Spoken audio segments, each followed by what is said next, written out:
L'éloquence, c'est l'art, le talent de bien parler, de convaincre ou de persuader par la parole, selon le Larousse en tout cas.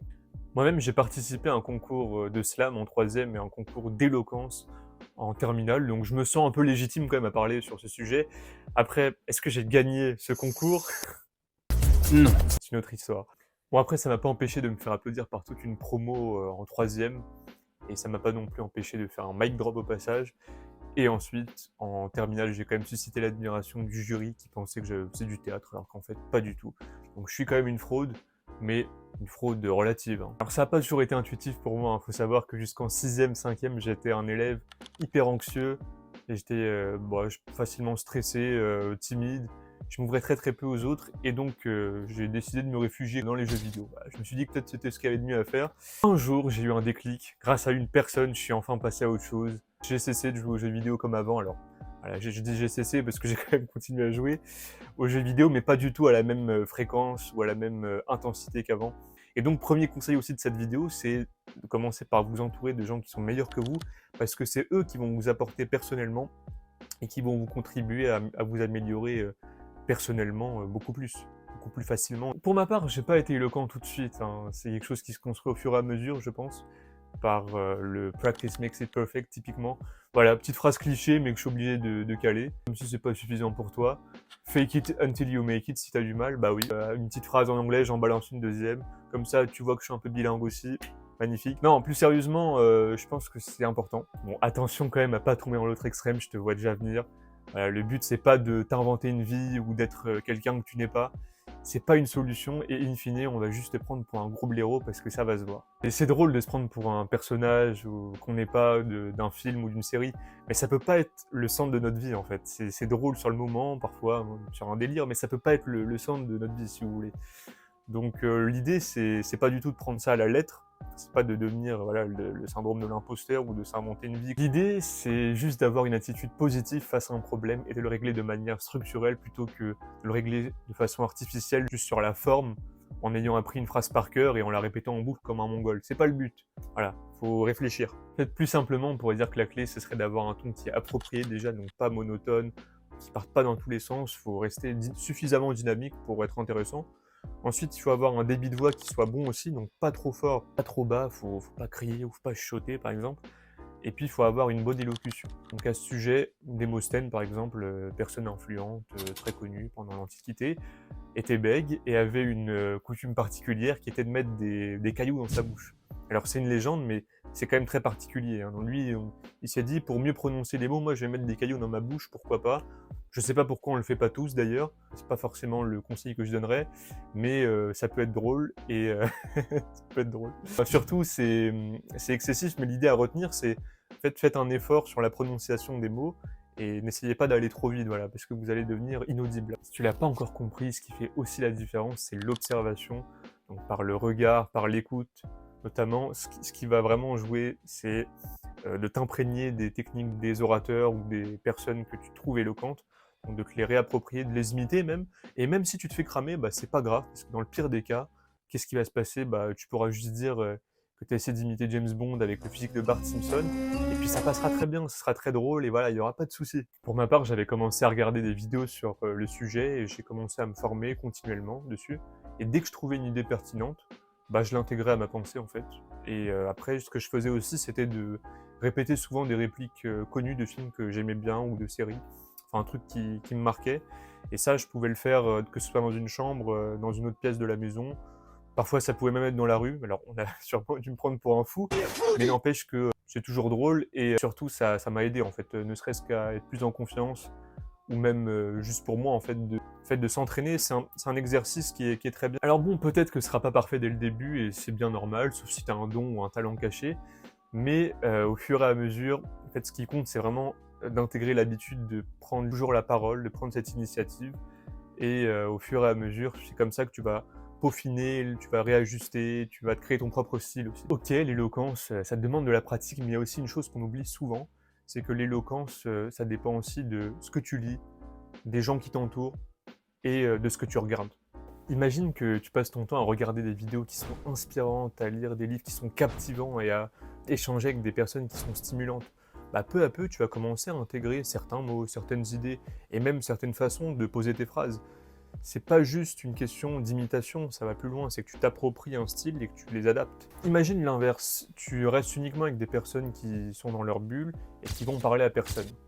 Bah là, naturellement, tu vas beaucoup moins progresser et tu seras beaucoup moins amené à sortir de ta zone de confort aussi, puisque tu vas toujours rester avec les mêmes personnes. Moi, je me suis rendu compte, par exemple, que ma manière de parler et même mon vocabulaire ont énormément évolué, progressé quand j'ai commencé à écouter des podcasts ou à lire certains livres d'auteurs qui ont une manière particulière ou une manière unique à eux de s'exprimer. Et en fait, ce que j'ai fait, c'est que je me suis imprégné, je me suis inspiré de leur style. Je l'ai absorbé, mais après, je l'ai réutilisé à ma manière. Je ne me suis pas contenté de faire un copier-coller de leur style ou de ce qu'ils disent. Fais attention à ce que tu fais entrer dans ta tête. Entoure-toi de bons contenus, de bons livres, de personnes qui t'encouragent à parler, à t'exprimer. Et tu vas voir que progressivement, au fur et à mesure, tu vas te créer ton propre style et crois-moi, il sera unique. Comprends aussi qu'être éloquent, c'est un mindset. Il y a peut-être de très bons livres qui expliquent ce que c'est l'éloquence, mais ça ne suffit pas, ça s'apprend en pratiquant. Savoir bien parler, bien s'exprimer, c'est aussi savoir se corriger. Dans une situation plus délicate, par exemple, ce serait avoir un ton qui est approprié et avoir des mots qui sont justes par rapport à la situation aussi. C'est aussi ce qui va t'aider à nouer et à maintenir des relations en étant clair, empathique et attentif. Tu vas te faire apprécier beaucoup plus facilement dans ton cercle social aussi. Par exemple, si tu as un ami ou un collègue qui sait écouter et parler aussi avec bienveillance, eh ben, il aura tendance à se faire beaucoup plus apprécier par son cercle social. L'important, c'est pas seulement ce que tu dis, mais comment tu le dis. Il faut voir ça comme de la séduction en fait. Ah oui, parce qu'à ce sujet, il n'y a pas que le verbal, il y a aussi le non-verbal qui est très très important.